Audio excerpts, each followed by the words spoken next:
Breakfast was over. We retired to the after cabin. Countless causes had said, the Emperor is so anxious to spare the further effusion of human blood that he will proceed to America in any way the British government chooses to sanction, either in a French ship of war, vessel armed, on flute, a merchant vessel, or even in a British ship of war.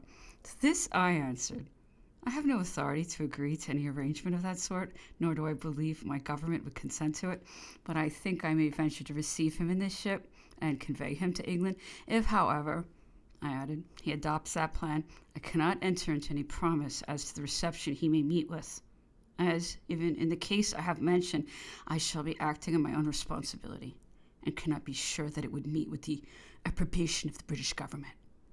There was a great deal of conversation on this subject, in the course of which Lucien Bonaparte's name was mentioned, and the manner to which he had lived in England alluded to, but I invariably assured Las Casas most explicitly that I had no authority to make any conditions of any sort as to Napoleon's reception in England. In fact, I could not have done otherwise, since, with the exception of the order inserted at page 25, I had no instruction for my guidance, and was, of course, in total ignorance of the intention of His Majesty's ministers as to his future disposal. One of the last observations Las Casas made before quitting the ship was, under all circumstances, I have little doubt that you will see the Emperor on board the Bellerophon. And in fact, Bonaparte must have determined on that step before Las Casas came on board, as his letter to His Royal Highness the Prince Regent is dated the 13th of July, the day before this conversation. During the above mentioned conversation, I asked Las Casas where Bonaparte then was. He replied at Rochefort. I left him there yesterday evening. General Lalemant then said, the Emperor lives at the hotel in the Grand Place and is now so popular there that the inhabitants assemble every evening in front of the house for the purpose of seeing him and crying, Vive l'Empereur. I then asked how long it would take to go there. Las Casas answered, as the tide will be against us, it will require 5 or 6 hours. Why these false statements were made, I cannot pretend to say, but it is very certain that Bonaparte never quitted the frigates or Isle d'Aix after his arrival there on the 3rd of July.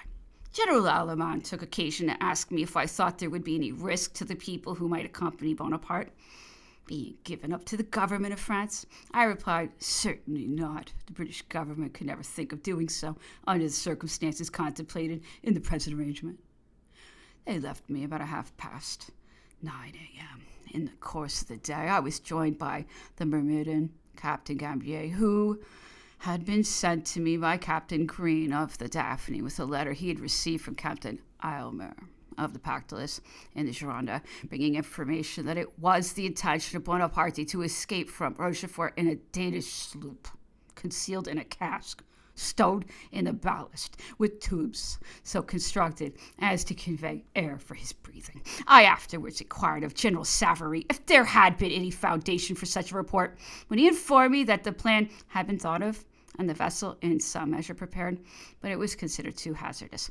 For had we detained the vessel for a day or two, he would have been obliged to make his situation known, and thereby forfeited all claims to the good treatment he hoped to ensure by voluntary surrender. The 2 captains dined with me, and afterwards went on board the Myrmidon to take up a position in the northeast of the Bellerophon to prevent vessels from passing close inshore, thus to render the blockade of the port more complete.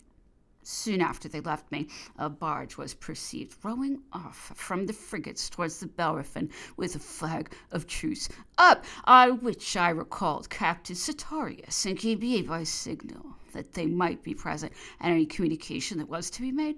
The boat got along about 7 p.m. and brought countless causes, accompanied by General Berenguer, one of Bonaparte's account.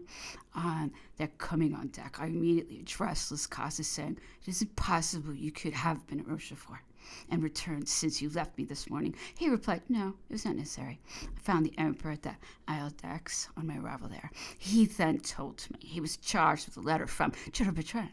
We walked into the cabin when he delivered it to me. It was as follows.